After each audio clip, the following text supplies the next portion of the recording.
It was 10 years ago in 2007 when I volunteered to help in my church wherever needed. One of the trustees, when I volunteered, he immediately looked at me and he said, "Absolutely, you can help me run the camera."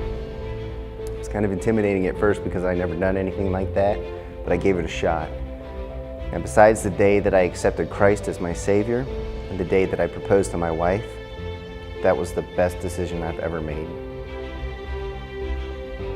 The combination of recording and editing my church services every week for television, plus my lifelong love of the feature-length film and the behind-the-scenes documentaries, plus a background in theater and acting, it all just finally came together until I finally realized I was going to be a filmmaker. So I started doing videography really as just a hobby.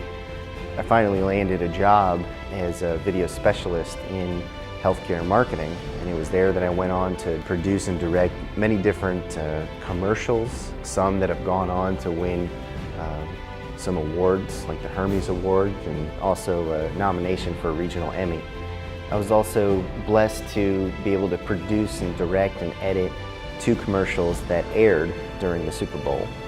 At the same time as all this, I enrolled in the Los Angeles Film School to pursue a Bachelor of Science in Digital Filmmaking.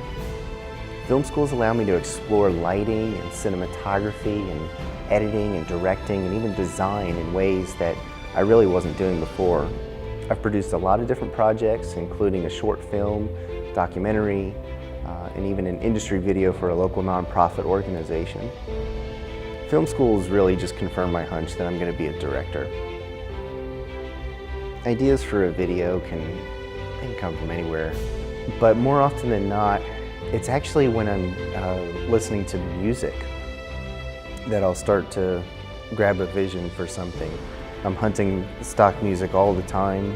You know, I can go through 100 of them and not find a thing, but then I'll come across a song that grabs my attention, and then all of a sudden I can actually see something in my head.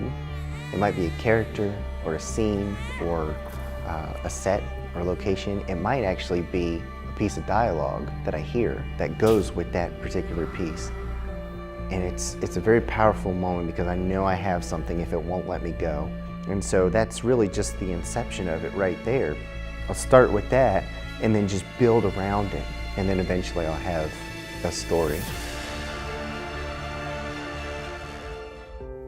There's 3 main things that drive me.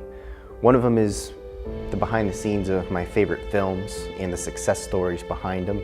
The second thing that drives me is the audience, their reaction when they see one of my videos or maybe a piece that I did for work.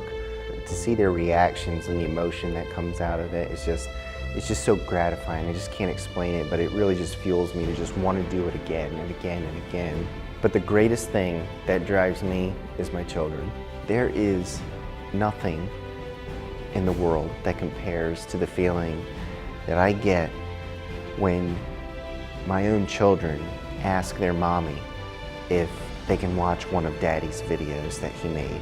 Out of all the choices in the world that they have, that they would choose what I did, that is success. That's victory to me. At the end of the day, anything I do, I want to be able to bring it home to my family and say, I know you'll be proud of this one. Let's watch it. My name is Sileo. That's my story.